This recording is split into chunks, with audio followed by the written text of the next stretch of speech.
Welcome to our morning show on WRCO Radio as we talk about all the good things going on at Riverdale schools today.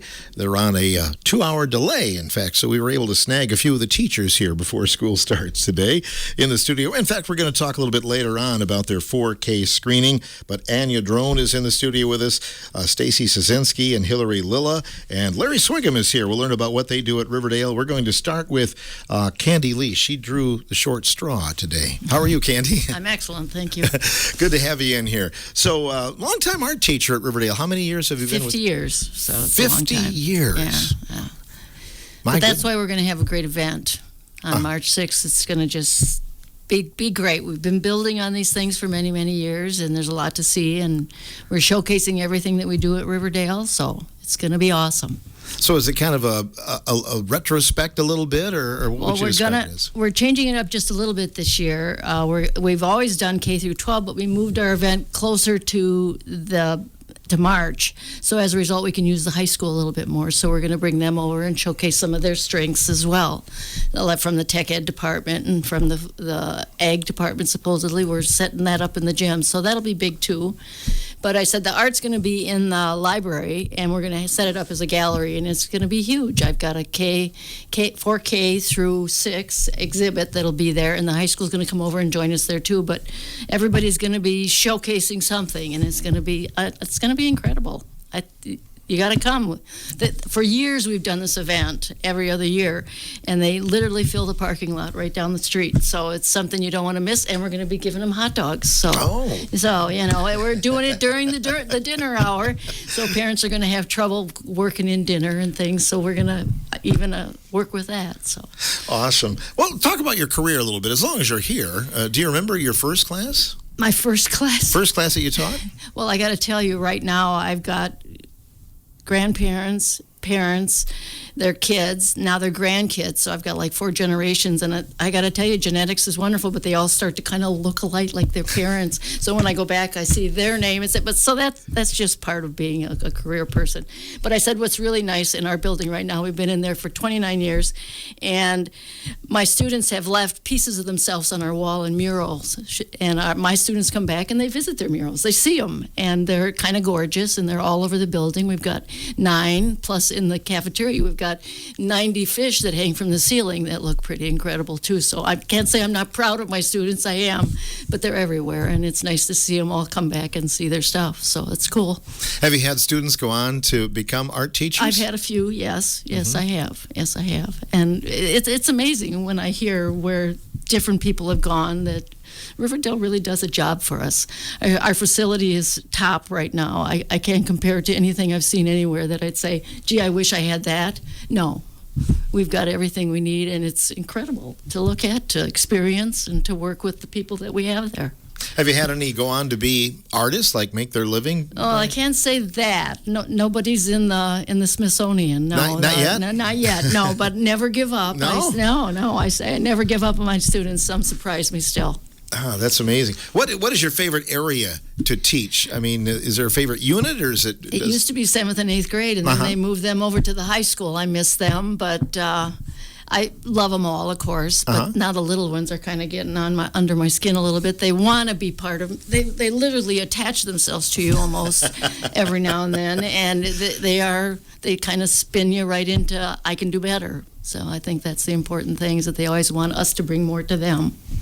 Does everybody have a little bit of artistic ability? Definitely. Do they? Yeah. He told me he didn't have any. Henry? The guy that was in here a minute ago. I could believe that. He said he learned to draw a face with a number 5. I said, I could do wonders with him, I think, if you just give me a couple of weeks at school with him.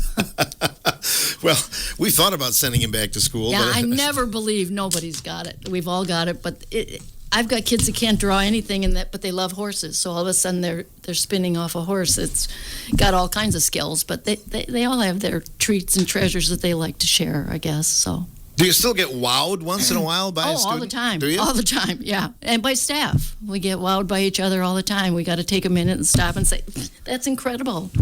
I think that's important and key to keep this ball rolling.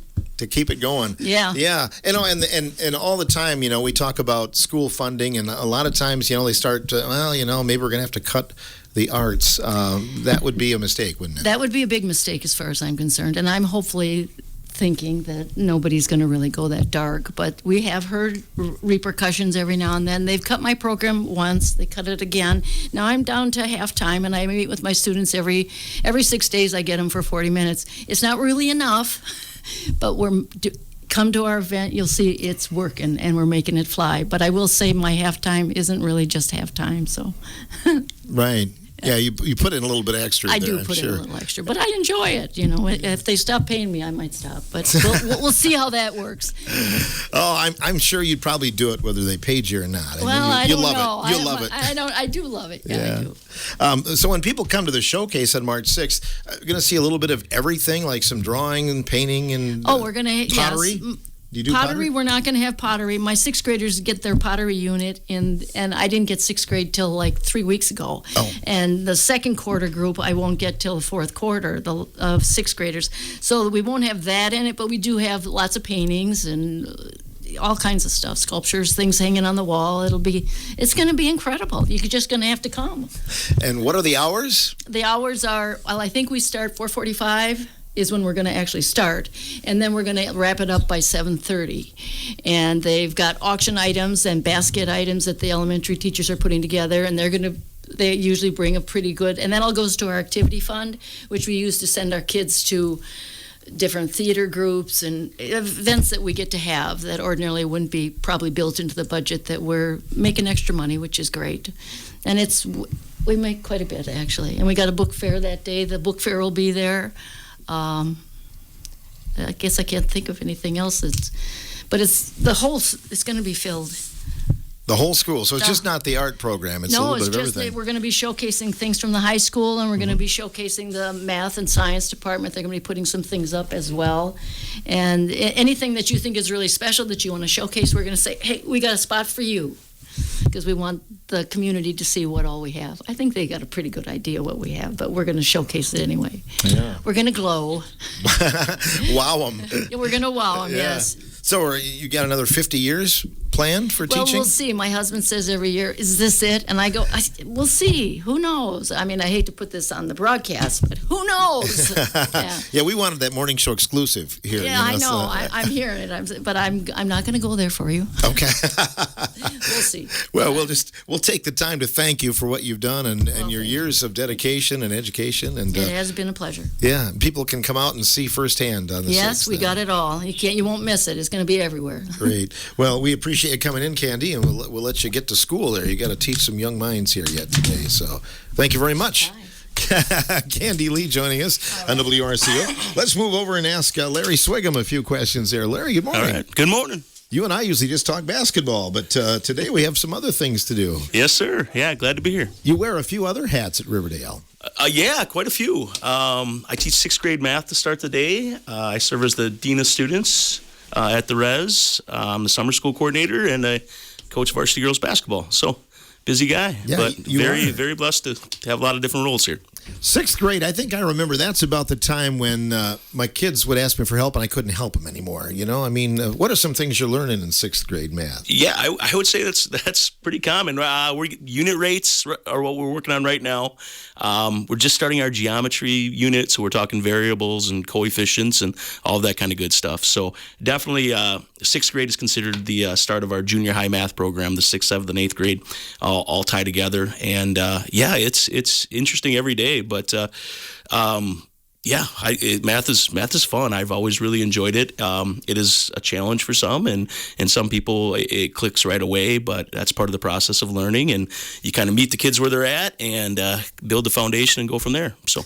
When you first got into teaching and you studied, was math your major then? No, I was actually fourth grade teacher at Onalaska for 13 years. So before we moved down here, so this is my third year down here. I always taught math as part of my job as a fourth grade teacher. But yeah, sixth grade math I've had to do some learning here in the last couple of years as well. And finally in year 3, I'm feeling really, really comfortable with it. And great group of kids to work with. So. Do you do some things? Do you have math teams and things and contests within the school then? Miss Sherry Wilkinson does a lot of really cool things with the kids using Tang Math and different programs. So we have some competitions between the different grade levels and between the different sixth grade classes, which are always really competitive and really fun. We do a lot of just small group work. We try to get the kids out of their seats, moving around the classroom, solving and working and discussing problems. Just a fun way to do it. I have 2 90-minute blocks, so trying to break that up and just involve movement, involve just different collaboration between conversations with kids is really helpful. So it's not a lot of sit and get. It's just a lot of collaboration. So. At what age do kids start saying, well, how am I ever going to learn this in life? Do they say that in sixth grade? Yeah, you get a few of those. So I really try to tie it, especially with money.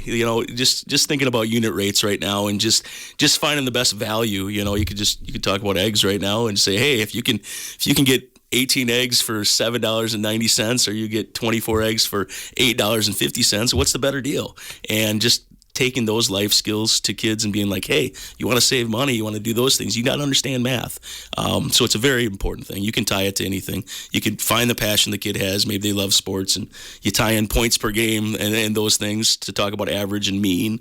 You just try to find what they're interested in and then tie math to that. So. Yeah, I think it's interesting. You get a student that's interested in sports, and you show them about keeping stats and those kind of things, and baseball season's coming up. But you can really get a child really fired up for math, I think, can't you? Absolutely. And I was a baseball guy. I was a head baseball coach for 10 years up there, and I absolutely love like WAR and different stats that are kind of new to baseball. And so talk batting average, talk shooting percentage, talk those things. With those kids, it's kind of a fun thing. It's just find their passion and run with it. But there's math in everything we do in life, so it's kind of easy to do. Well, you wear some other hats. Let's talk about the Riverdale Way Assemblies. What was that about? Yeah, so part of my job, so I'm the Dean of Students as well, and a lot of that is just kind of setting the foundation. We talk about the Riverdale Way every day at the elementary school, and the Riverdale Way is just being responsible, respectful, and caring. And we model what that looks like. We demonstrate early in the year. We have some different PowerPoints that we share with kids. I go visit classrooms multiple times to start the year. And then we have assemblies throughout the year. And a lot of those assemblies are tied to just reinforcing those ideas. So each month or every 6 weeks or so, we pick a new theme. So for example, we had one in November where we talked about winter dress and what that looks like at the elementary school. And obviously a day like today, I mean, it's pretty apparent that kids need to be prepared. So we talk about what it looks like, to be following the Riverdale Way. So you need to have your snow pants, your boots when there's snow on the ground, because we want kids to stay healthy and be able to play in the snow and do those different things. The Riverdale Way assemblies, we try to tie different games. Sometimes we have staff or student competitions. We've ran a couple all district where we have the high school kids from the Honor Society come down and lead games with our kindergartners and first graders. It's really fun. It's a collaborative effort, builds school spirit, and that's what we're trying to do. And we have an awesome school district, very supportive community, and just wonderful people. So anytime you can bring those juniors and seniors down and have them working with the first and second graders, and it's just really fun to watch. And a lot of it's about having fun too. School is supposed to be fun, and we want to enjoy and celebrate Riverdale and all that we have. So, well, you're somewhat of an outsider. I think you grew up in North Crawford. Yeah. My wife and I went to live in Gays Mills, and that was part of the appeal when we came down here after being in lacrosse. My wife and I went to UW lacrosse, so we were up there for about 20 years, and we really enjoyed this kind of living in Crawford, Vernon, Iowa, Grant counties, that kind of stuff, and. It's just a wonderful place to raise children. And I have an 11-year-old all the way down to a 2-year-old. And part of the idea was to get them close to family and have them grow up in an awesome school district like we did. And we couldn't be happier with our choice being at Riverdale. Awesome. Tell us a little bit more about your role as Dean of Students then. Yeah, a lot of it. So I always tell you, always kind of think of it as like a disciplinarian sometimes, but it's not. Yeah. I mean, what we always tell people is I want to have 100 positive interactions with kids. To every one time I have to correct a child or sit down and work, and it's just a lot of collaboration and it's a lot of learning together. So we all make mistakes and stuff like that. So part of my job is, if we make a mistake on the playground or if we make a mistake in the hallway, let's just sit down and talk about it and what can we do different next time and grow. And that's a lot of it. I try to support teachers as much as I can. Try to work with everyone just to make it a wonderful and safe environment for kids. So a lot of the big key to learning in schools, kids got to feel cared for, kids got to feel safe. And if you have those two things going, it's going to be a wonderful learning environment. And I feel like that's a lot of my job. Sounds like a positive way to go about it. It is. It needs to be. Yeah, it needs to be. I mean, anybody in education is in education because they enjoy kids and they enjoy schools and collaboration. So you want it to be a positive place to come every day for both the kids and the staff. And I feel like that's a lot of my role as the dean. Indeed. You don't make them copy the dictionary anymore. Write sentences. That's what I had to do. Hey, my wonderful, the reason I got into education, or one of them, my fourth grade teacher, Mr. John Lynch, one of the legends in North Crawford. There's a few times I lost my temper, and Henry Bray could say I still do that once in a while. But he made me write, I'm going to be a good sport 100 times. I'll never forget that. But, oh, man. It worked. Ish. But yeah, no, those days are kind of done. It's more, it's conversations and it's just learning together. So understanding we're all in process. That's awesome, Larry. But I'm thinking that you can see yourself in some of the young students, though, can't you? Yeah, absolutely. Yes. Yes. and that makes me, care for them even more and want to support them even more. So absolutely. You became head girls basketball coach this year too, and I'm guessing that's probably kind of a little bit of a release at the end of the day, right? Get in the gym. It is. I've always been in the elementary school, and I always enjoyed. I was a high school baseball, basketball, football coach up there, and it's really fun. You work, with 4, 5, 6-year-olds all day, and then you go and work with girls that are, a couple months from going to UW-Madison and other colleges. It's fun. It's fun to have that, variety and definitely different ways to approach things. But ultimately, it's still education. Coaching is an extension of that, and it's really rewarding. And I'm glad I got back into it. Yeah, I think sometimes we forget that it's an extension of the classroom, isn't it? Absolutely. Yeah, we're learning every day. I mean, we're 68 practices into the year right now, and we're learning something new every day, or we're trying to fix something, we're trying to correct based on film, we're trying to do those things. We're just trying to be the very best of what we can be at the end of the season and go from there. So we're constantly in the growing stage. So great. Yeah. Well, thanks for coming in today. We appreciate that. Yeah, I appreciate it always. Thank you. We're going to talk a little bit about 4K screening. We'll see if you and I qualify or not. We'll find out. The morning show continues in a moment.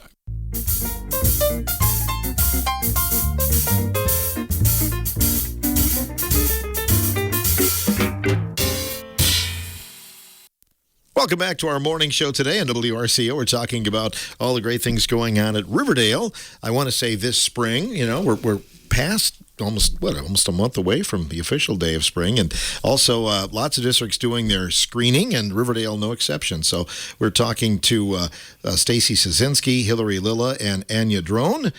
Anya was here not that long ago. You're a 4K student, if not 4K student, 4K teacher. So how are things going this school year? Correct, Phil. Good. They're going very well. Yep, got a great group of kids, and all sorts of new things happening always. So lots of fun stuff going on with the 4K kiddos, and indoor recess is not their favorite, but this week is not an option. Especially today, yesterday and today. I always tell them that unless they want to become a kidsicle, they better stay inside. And kids are so amazing because the cold doesn't bother them. I mean, we finally have snow, and now they can't go play in it. They're just so disappointed. They burn off some energy. And, Right. No, just look at it this week. Don't freeze into pieces. So, no. What are some activities they do during 4K recess then? Oh, so we have a beautiful playground. They're out there all the time. They run as much as you would ever hope a little child would run. Slides, swings. We've got some new different sets where they can put pieces together and build, and musical things. So it's a pretty cool recess playground. But when there is snow, if there is snow, that's the absolute best. They can go and build and play like like little kids should. I think from the start of the year in 4K till the end of the year, you probably see more growth and abilities extended than any age group, right? Huge. I guess I feel like I'm the luckiest because the kids want to be at school more so usually than any other grade. But definitely from those first few days where they're not quite sure. It might be the first time they've left parents. It might be, their first experience outside of home. So those first few days we have lots of tears, and sometimes they're the parents more than the kids. But after a while, it's their jam, and it's what they want to do, and the confidence that comes from, I walked down the hall all by myself today. I put my stuff in my locker all by myself. That's just that autonomy and growth as they become little people is really cool to watch, and privileged to be able to do that every year. So, do they bring their stuffies or their blankies or anything like that? A couple do. Gosh, I'm sure Miss Anders could tell you when I first came to Riverdale Center when I moved up here. A couple will have little loveys that they need, but a lot of them, once they see that fast friend when they get to school or snuggle with a teacher, they're set. They're good to go. So. Yeah, no, I think we all should just bring blankets and maybe Snuggies this week. But we all need to do that. Something to keep us warm. Otherwise, right. Yeah. So then you'll be a part of the screening process too? We are. So every spring, in 2 weeks, we'll be doing our screening. It's just a nice way to meet the families, get things registered, and get things rolling. And it really helps us to see who's going to be coming, possibly get a good count on how many will be coming for the upcoming school year, what kind of plans we need to make or adjust throughout the summer. And then once we meet with the families here at screening, if we need any other things to happen before, or we can let them know we do 4K during our summer school program. So we'll reach out to them because they might not possibly be a part of our school district yet. It might be the family's first experience with us. So we'll let them know that we will invite them to our summer school program. We do that during our jump start of summer school. So it's a little bit later, end of July, usually 1st of August. And each 4K group gets a full week. And it's like the first day of school broken down into 5 little days. And it's just perfect for our new little ones. Same thing, like the parents get to meet the school, the kids get to learn where their stuff is. We do, first day of lunch and all those kind of different things. So meeting them at screening, the kids always think that then they're ready for school, so they want to come back the next day, which is perfect. It's a perfect problem. So that we'll meet them then, and then we can do a little jump start in through summer school, and then we start the school in September. So especially with those little ones, they just need little bites, little pieces of, little baby steps into school. And then once we can help them tackle those milestones, they're ready to rock and roll. So, yeah. But, so our screening's in 2 weeks. And hopefully we're just trying to reach out today to maybe families that haven't been contacted or, possibly thinking about, well, maybe I should bring my kiddo and, just have them try it out for the day. It'll definitely give us a feel of, are they ready for 4K? Do we need to look into anything else? How can we best service our families? So. Wonderful. Yeah, and I can see that summer program being a real benefit, too, because it's their first chance to be left there at school alone for a little bit. Very much. And it's, summer school, our program is from 8:30 in the morning, I think, till about 11:30. Yeah, it's about 3 hours. Perfect little time. Breakfast and lunches are always free, so they can have a nice little meal. They can go and play with their friends. Just kind of get the real, like Larry said, the fun aspects of school and just try it out for a little bit, and then they're primed. Ooh, when does school start? Sure. Is it tomorrow? Of course, all the middle schoolers, school starts. Yeah. And the 4Kers, woo, ready to go. And many of them are ready to ride the bus, too. Do you introduce them to the buses and things like that? We don't. That's a really good suggestion. We've seen them. We'll do, different tours on safety we've done before. But no, I don't think we've actually done that. Really good suggestion. 24 years in the business, and I'm learning something new. Well, thank you very much. You might be hired. Wait, I could use a job, right? Hillary, let's talk a little bit about you're an early childhood teacher. So tell us, maybe give us a job description. Sure. As a early childhood teacher at Riverdale, my job is to get our littlest learners off on the right foot, and that might be helping with issues like speech and language development, readiness skills, fine motor skills, social skills, behavioral skills.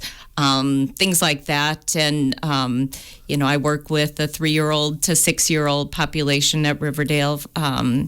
and I love it there. And we have a great team to work with in the pre-kindergarten area of our school, and we just work well together, and the kids obviously can respond to that nicely. So, at what age are you looking at then for 4K screening? We are looking for students who will be 4 years old by September 1st. We're also looking at students who will be eligible to attend 5K and who did not attend 4K this year. So that's usually not a lot of our kiddos that go through screening, but just in case there are any out there who have not gone to 4K, we would want to look at them and just make sure that they're off on the right foot as well.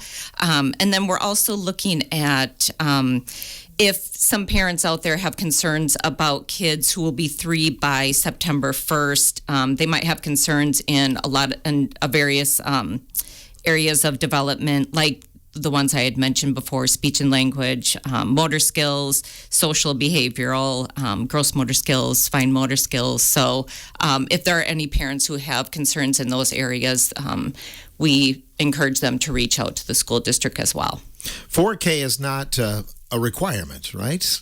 Correct. Mm-hmm. So if you want to hold your student back till 5K, you can do that as well. Correct. But I'm guessing most of them want to go, right? Most of them want to go. Yep. Parents and kids alike. Yep. And it's so much different than when I grew up as well. I mean, because your 3Kers and 4Kers are learning things we learned at 7 years old in kindergarten, basically. That's right. Yes. And we have fun doing it. And it's, a different approach from when I was maybe in 5K. We didn't have 4K back then, but, a different approach. It's very play-based, and, they don't really understand that they're learning, but they are. And it's just a great approach to giving them what they need. So give us some details on some of the skills tests that they'll go through, or some of the things that you look at during that some day. of the things that we look at, we have our speech therapists are involved, and they'll look at anything from how language is being developed to maybe some artic issues, and that would be just how they're being understood by other people. So we'll look at that. We look at just some very basic readiness skills, colors, shapes, things like that.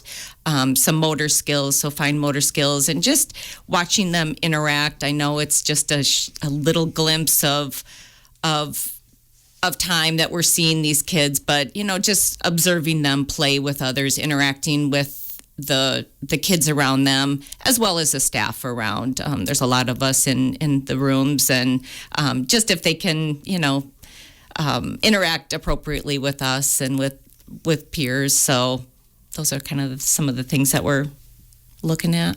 Do you have a special meeting for parents then too? Do you give parents some tips and things that they can do? Yep. After we're finished with the kids, kind of they go through some stations, then we individually meet one-on-one with parents and kind of go over what their kid did that day. And, we have them do some fine motor things, so they get to see, some of the things they produced, and they get to take that home. So that's special for parents and kids to be able to show for some of them, their first thing that they've brought home from school. So that's nice for parents and the kids. And then they go over, we do a little bit of a health background, height and weight. What else?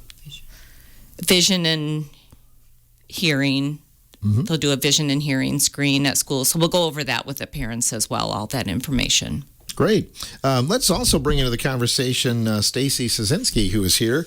Last but not least, Stacy, as Special Education Director, you actually wear a lot of hats, don't you? I do, yes. And you'll be a part of screening? I will. I actually think one of my roles this year is just helping with checking families in, meeting them kind of at the door, maybe assisting with the heights and weights and things like that. But I'm pretty excited. It'll be my first 4K screening at Riverdale. Looking forward to meeting some new families, seeing some parents that already have students in our district bring us another kid, trust us with another one of their children, which is always really neat. Yeah, a big part of my role, as Hillary kind of alluded to in this, is just that early intervention piece. And it's so important for families to bring in those kids, especially those ones that are going to be 3 by September 1st, that they have any developmental concerns about. We have all hands on deck.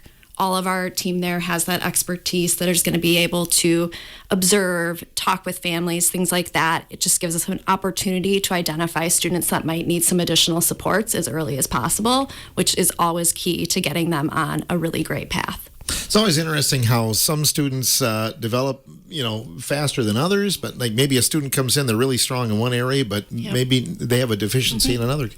So those are some things you're looking at. Yep. As Hillary had mentioned, we're going to look at those fine motor things, gross motor.